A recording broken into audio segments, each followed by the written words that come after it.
கல்வியில் சிறந்த தமிழ்நாடு என்று கூறும் திமுக அரசு உண்மையில் கல்வித்துறையில் பின்னடைவுகளை சந்தித்து உள்ளது. திமுக ஆட்சிக்கு வந்த பிறகு தமிழ்நாட்டில் கல்வித்துறையில் பல்வேறு பின்னடைவுகள் ஏற்பட்டு உள்ளன.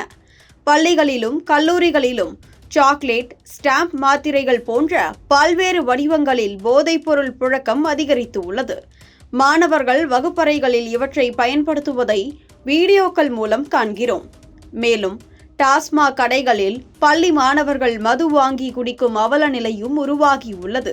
இது மாணவர்களின் ஒழுக்கத்தையும் எதிர்காலத்தையும் பாதிப்பதோடு கல்வி நிறுவனங்களின் நம்பகத்தன்மையை கேள்விக்கு உட்படுத்துகிறது.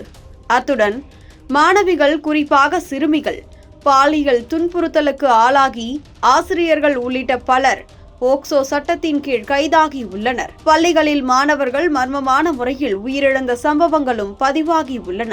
இவை கல்வி நிறுவனங்களில் பாதுகாப்பு இல்லாததை வெளிப்படுத்துகின்றன.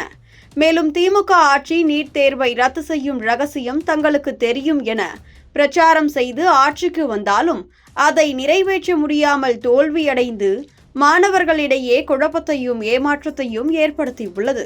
இதனால் கல்வியில் சிறந்த தமிழ்நாடு என்று நடத்தப்படும் விழாக்கள் வெறும் கண் துடைப்பாகவே தோன்றுகின்றன.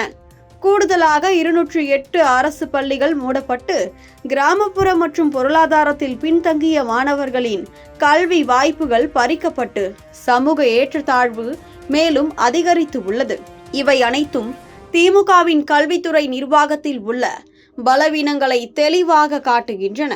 எனவே மாணவர்களின் பாதுகாப்பை உறுதி செய்யவும், போதைப்பொருள் புழக்கத்தை தடுக்கவும், கல்வி வாய்ப்புகளை பாதுகாக்கவும், நீட் தேர்வுக்கு மாற்று வழிகளை வகுக்கவும் திமுக அரசு உடனடியாக தீவிர நடவடிக்கைகள் எடுக்க வேண்டும்.